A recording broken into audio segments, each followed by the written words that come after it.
반갑습니다. 여러분 한 주간 잘 지내셨습니까? 두문불출한 우리의 몸만큼이나 우리의 마음은 그렇지 않도록 힘겨운 싸움 하시느라고 고생 많으셨습니다. 주일 예배 시간 변경 안내를 드리겠습니다. 오늘 12월 27일입니다. 12월 27일 주일 오전 11시로 실시간 예배 시간이 변경됨을 알려드립니다.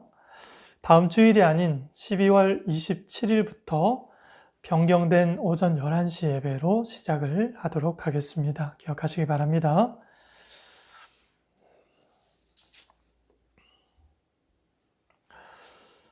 예수님의 공생의 기간 사역의 80%는 갈릴리 지역을 중심으로 이루어졌습니다. 그래서 예수님의 사역이 숨가쁘게 또 빠르게 진행시켜내는 이 마가복음에서 이 4장에 이르러서는 갈릴리 지역에서의 예수님 사역의 후기 부분을 다루고 있습니다.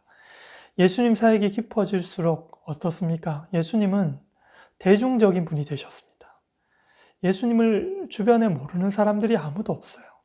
마침 갈릴리 바닷가에 제자들과 함께 나왔는데 예수님을 보기 위해서 많은 무리들이 예수님 앞에 왔습니다.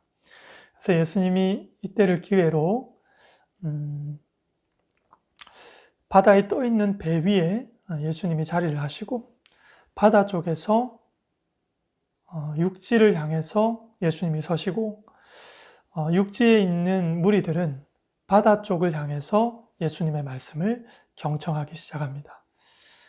그래서 마가복음 4장에는요, 예수님이 여러 가지 비유로 말씀을 하십니다.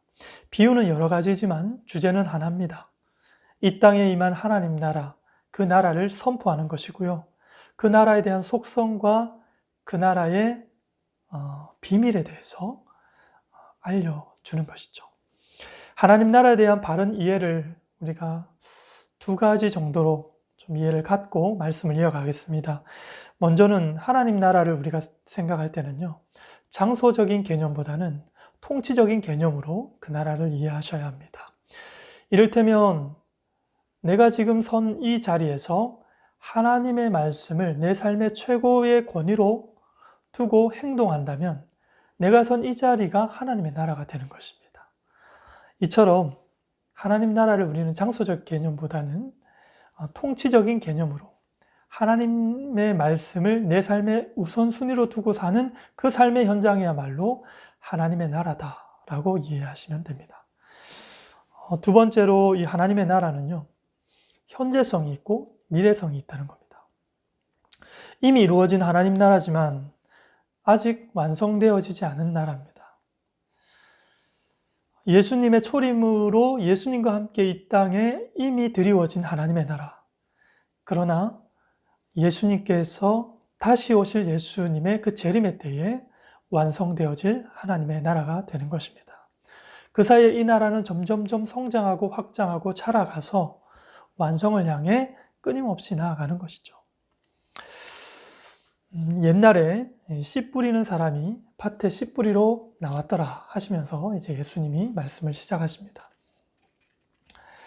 예수님이 이제 대중들 앞에서 이런 비유로서 하나님의 나라를 설명하시기 시작합니다. 그리고 이 비유 끝에서 여러분 가운데 귀 있는 자는 들으십시오 라고 말씀하면서 이 비유가 매듭지어집니다. 그리고 이제 예수님 가까이에 있는, 예수님을 이제 깊이 따르고 있는 따르는 그런 주변 사람들과 예수님의 제자들이 이제 예수님께 나와서 예수님, 아까 말씀하신 비유에 대해서 의미와 그 뜻을 좀 알고 싶습니다 라고 질문을 합니다. 무슨 말입니까, 여러분? 예수님 측근들조차도 그 비유에 대해서 이해를 못했다면 따르는 무리들은 그 이야기를 듣고 다 이해를 했겠습니까? 전혀 몰랐을 것입니다. 이제 대상이 바뀌었어요. 무리를 향해 하나님 나라 비유를 외쳤던 그분께서 곁에 있는 사람들과 제자들에게 그 비유를 해석해 줌으로 하나님 나라를 설명하고 가르치기 시작하는 겁니다.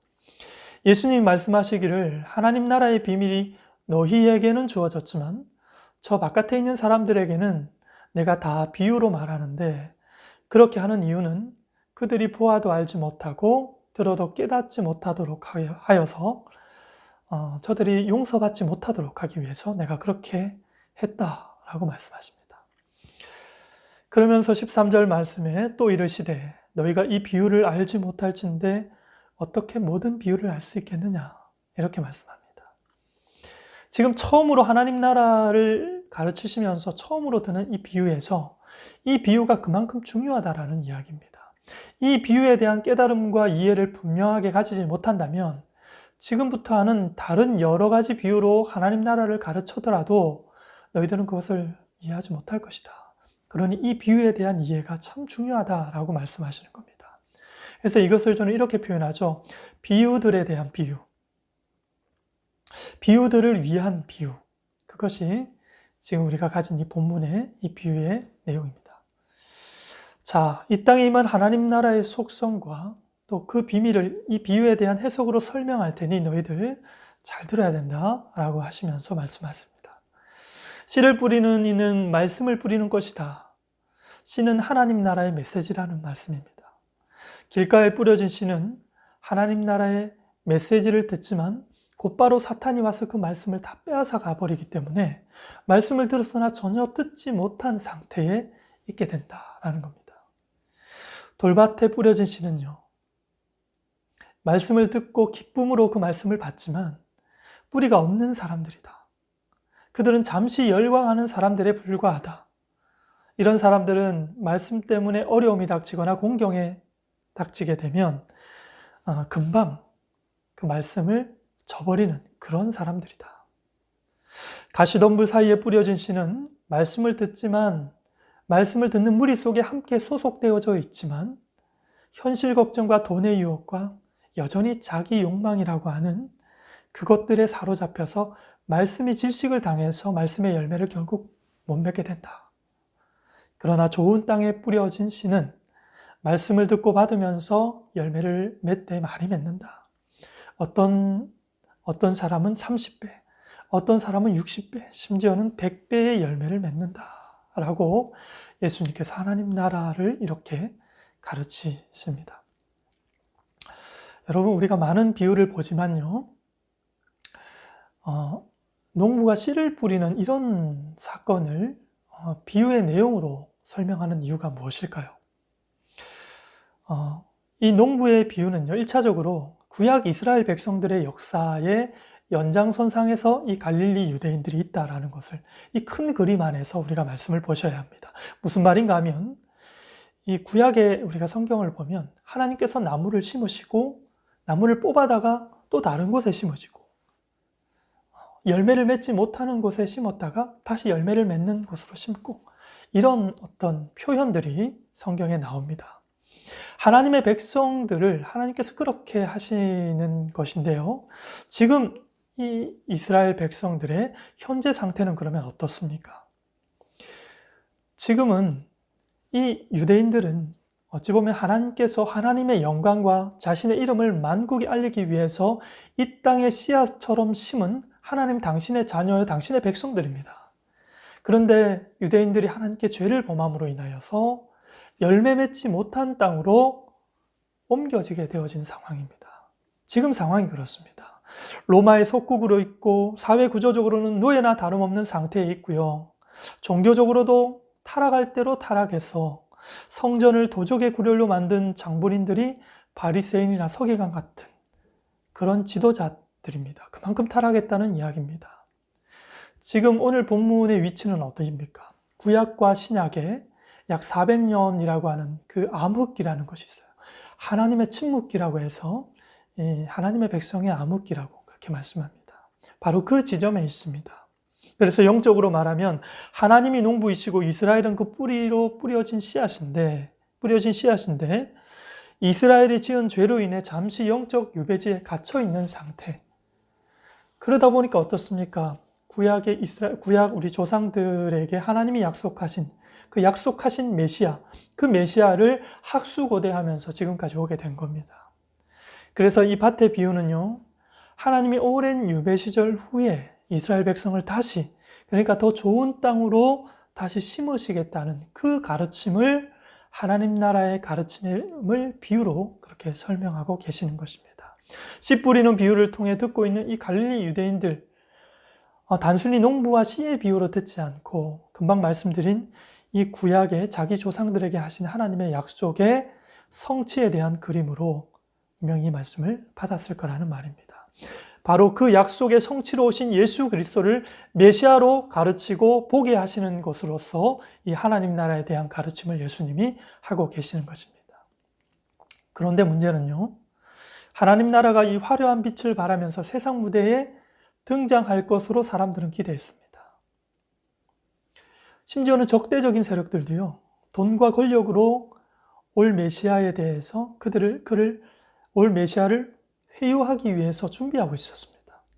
그런데 지금 이 비유를 통해서 예수님이 하시는 이야기는 그런 방법이 아니다라고 말씀하시는 겁니다.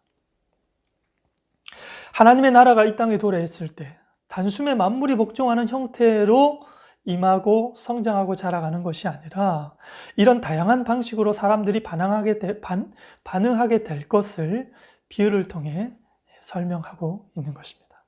진리와 생명의 씨앗이 뿌려지는 사람들의 마음밭이 적합하지 않아서 씨가 살아남기 힘들기 때문에 많은 생명의 씨앗들이 그냥 버려지는 이런 방식으로 하나님 나라가 임하더라 하는 것입니다.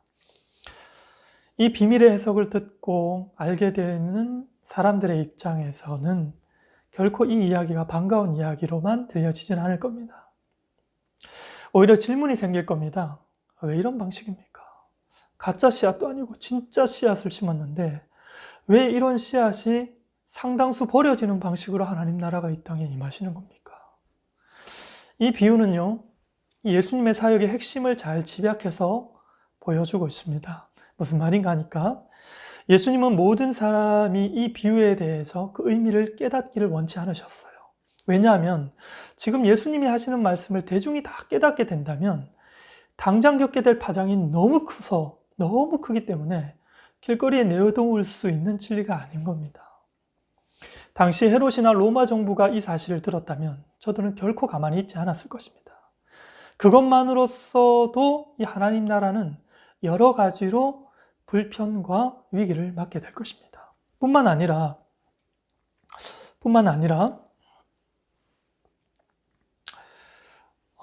예수님이 제시하는 이 하나님 나라의 비전이 대중이 원하고 기대하는 것과는 근본적으로 다른 것입니다. 그러니 이 소문이 퍼지게 되면 일반 사람들이 어떻게 될까요? 고대하고 기다리던 그 메시아가 우리가 원치 않은 방식대로 왔다? 기대가 크면 실망도 커서 그 실망은 분노로 바뀌면서 저들이 붕괴하면서 들고 일어날 것입니다. 자신의 이속을 우선으로 하는 정치 지도자들의 방해와 세속주의에 물든 대중들의 반발을 생각하면요, 이 예수님의 말씀은 이중으로 위협을 당할 가능성이 너무 농후합니다. 그렇기 때문에 하나님 나라가 왜 이런 방식으로 임할 수밖에 없는가라는 질문을 던지기 이전에 이런 열악한 상황에도 불구하고 열매 맺는 땅이 점점점 확산되고 있고 하나님의 나라가 이 땅에서 기적 같은 번성을 이루어가고 있다라는 사실에 우리의 시선을 두자는 것입니다. 이건 실제적인 기독교 역사를 통해서 우리가 확인하는 바고요. 우리의 끊임없는 신앙 성장을 통해서 우리 자신을 보면서도 우리는 충분히 확인하는 바입니다.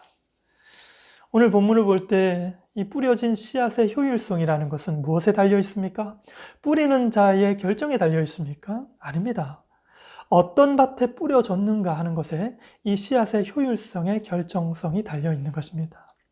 예수님은 이 밭의 비유를 통해서 지금 청중이 어디 있는지 궁금해하십니다.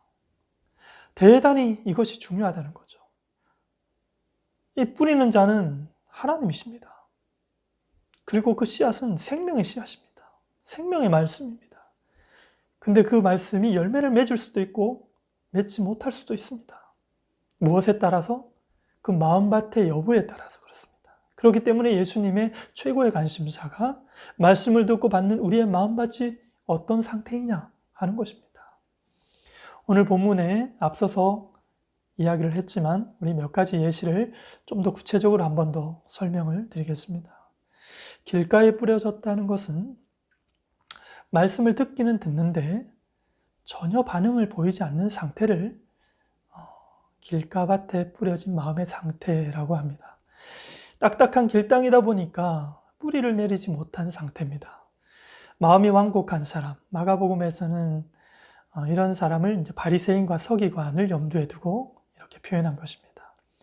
이들은 처음부터 하나님 나라의 설교 말씀에 대해서 적대적으로 표현하고 반응을 했습니다. 그래서 예수님은 길가밭에 뿌려진 이 씨앗을 사탄이 삼켜버렸다 이렇게 설명합니다. 굉장히 위협적인 표현이죠. 이런 자가 마가복음에서는 누구라고요? 바리새인과 서기관을 대표로 두게 된다는 것입니다. 돌밭에 뿌려졌다는 것은요, 말씀을 들을 때는 기쁜 마음으로 좋게 받지만 시련과 박해가 올 때 넘어지는 그런 상태를 말하는 것이죠. 마가복음에서 맥락에서 보면은 병고침과 치유와 이 오병이의 기적을 통해서 예수님을 많은 무리들이 따라오긴 했는데 그 무리들을 향해서 예수님이 십자가를 외치는 그 순간에 스물스물 다 빠져나가는 그런 사람들을 일컫는 것이죠. 환난과 박해가 직접적으로 임할 때 신앙을 버리는 그런 부류를 말하는 겁니다. 돌밭 같은 마음으로 신앙하는 사람들은요, 대체적으로 이 눈물과 이 감성주의에 기초를 둔 신앙을 합니다. 눈물이 신앙의 큰 증거일 수는 있습니다. 그러나 이 눈물이 우리 신앙생활의 중심이 되는 것은 굉장히 위험합니다. 그래서 우리는 뿌리가 얕거나 뿌리가 없는 신앙을 철저하게 경계하셔야 합니다. 바른 신앙을 가진 자가 결국 기독교의 핵심 가운데 들어가면 결정적인 상황에서 선한 사람이 되죠. 다른 사람을 돕는 자리에 서게 된다는 말입니다. 애국자의 가치관으로 시민으로서의 자리를 굳건히 지키는 자들은 결국 기독교인들이 되어야 됩니다. 결국 열매는 삶으로 맺혀지게 된다는 말입니다. 친구 따라 강남 가듯이 신앙생활하는 사람들은 결코 열매를 맺을 수가 없습니다. 돌밭 같은 마음은 열매를 못 맺습니다. 가시떨기에 뿌려졌다는 것은요, 말씀을 받아들여서 믿음의 공동체에 속하게 되었지만 여전히 산만하게 하는 이 세상의 염려와 재물로 인한 그런 것들로 인해서 말씀이 숨통이 막혀서 말씀이 제대로 능력 발휘를 못하는 상태를 말합니다.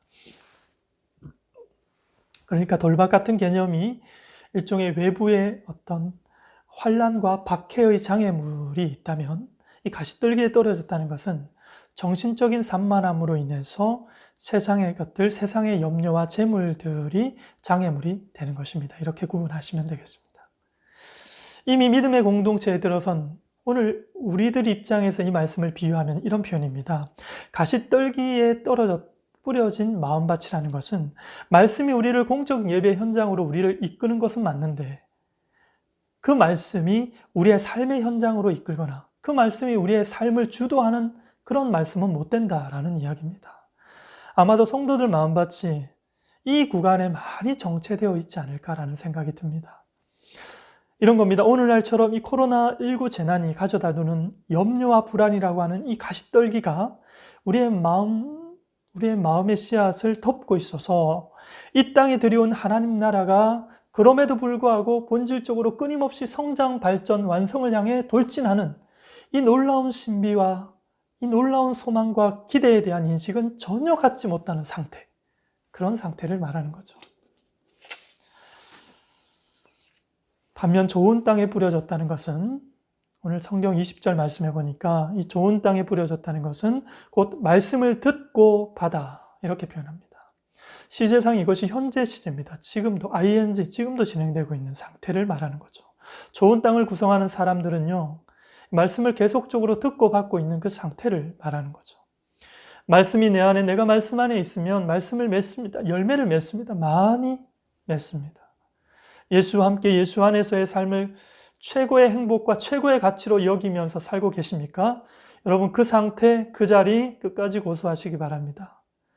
하나님께서 빼앗기지 말라고 주신 그 자리, 복된 자리, 여러분 끝까지 고수하실 수 있기를 바랍니다. 열매 없는 가을나무의 운명을 우리는 너무 잘 알고 있습니다. 가을에 열매 맺지 못하는 나무는 겨울을 넘기지 못하고 잘려 나가버리는 운명이죠. 지금 좀 편하자고 우리가 세상 편한 그런 자리에 서지 않기를 바랍니다. 그럴 수는 없는 거죠. 사람이 하루 평균 156번 선택을 하면서 살아간다고 합니다. 그리고 그 선택의 권한은 철저하게 우리 각자에게 주어져 있는 권한입니다. 그 누구도 우리의 선택을 타인이 대신 선택할 수 없는 것이죠. 우리는 그때마다 하나님 나라 안에 머무는 선택을 하셔야 합니다. 그러려면 마음밭이 중요합니다. 세상에 부는 그 바람을 우리가 어떻게 다 막을 수 있습니까? 그럴 수는 없습니다. 그 세상에 부는 바람에 갈대처럼 우리가 위로는 좌우로 흔들릴 수도 있습니다. 그러나 뿌리만큼은 견실하기 위해 우리가 해야 될 몫이 있습니다. 그것이 무엇입니까? 우리 마음을 밭가는 일입니다. 우리 마음을 밭을 갈아내는 것입니다. 하나님 말씀이 우리의 마음 밭을 가는 쟁기 역할을 한다고 했습니다. 그래서 말씀이라는 쟁기를 우리가 부여잡고 내 마음을 밭을 갈고 일구는 이런 것은 우리의 선택이고 우리의 몫이라는 것입니다. 우리가 이런 면에서 말씀을 가까이 하면 말씀이 우리를 가까이 합니다.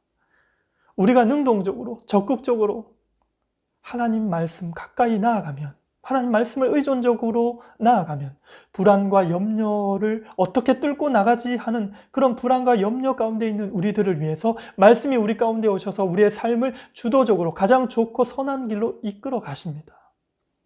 이거는 우리가 직간접적으로 이미 경험하면서 살아가고 있는 것 아니겠습니까? 끝으로 우리는 믿지는 장사하고 싶은 사람 아무도 없지 않습니까? 하나님 나라 기업이라는 것은요, 결코 망하지 않습니다. 믿으십니까? 하나님 나라는요, 이 역사와 시대를 초월해서 끊임없이 자라고 성장하고 발전하면서 앞으로 하면서 오늘까지 이어왔습니다. 앞으로도 하나님께서 예수 그리스도를 중심으로 영원한 기업으로 하나님 주도적으로 이 기업을 이끌어 가실 것입니다. 왜냐하면 우리가 지난주에 우리가 자라나는 씨의 비유에 대해서도 이야기했지만은 자라게 하시는 주체, 결국 자라서 열매 맺게 하는 그 핵심 주체는 사람이 아니라 하나님이라는 것을 봤습니다.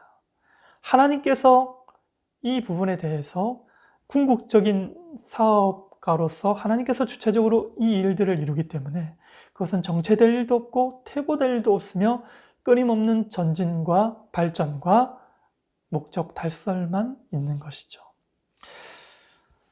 사도 바울은요, 기독교 역사의 삶의 열매를 풍성히 맺은 아주 모범적인 사례의 대표적인 사례가 됩니다.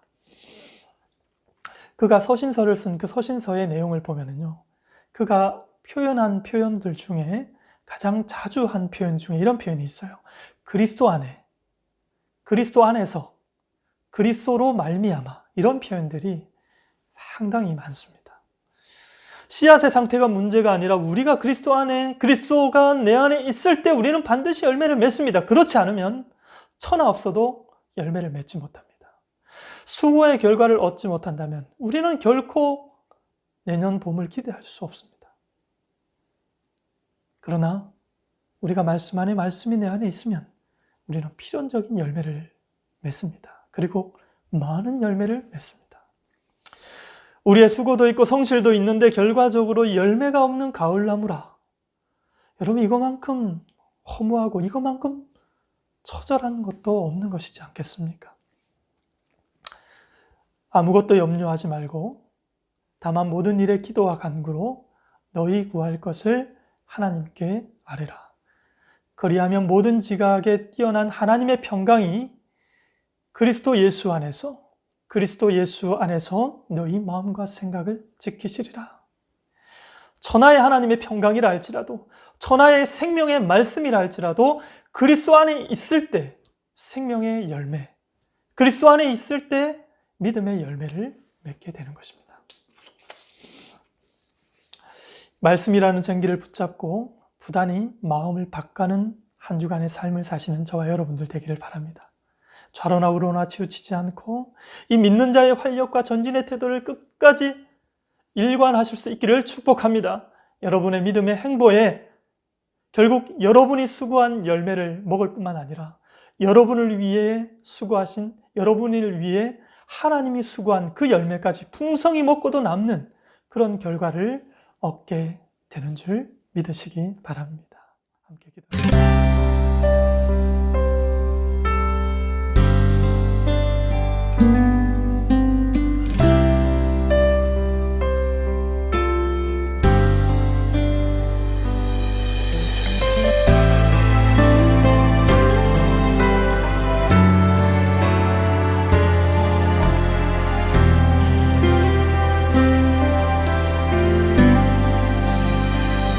아버지, 당신의 마음이 있는 곳에 나의 마음이 있기를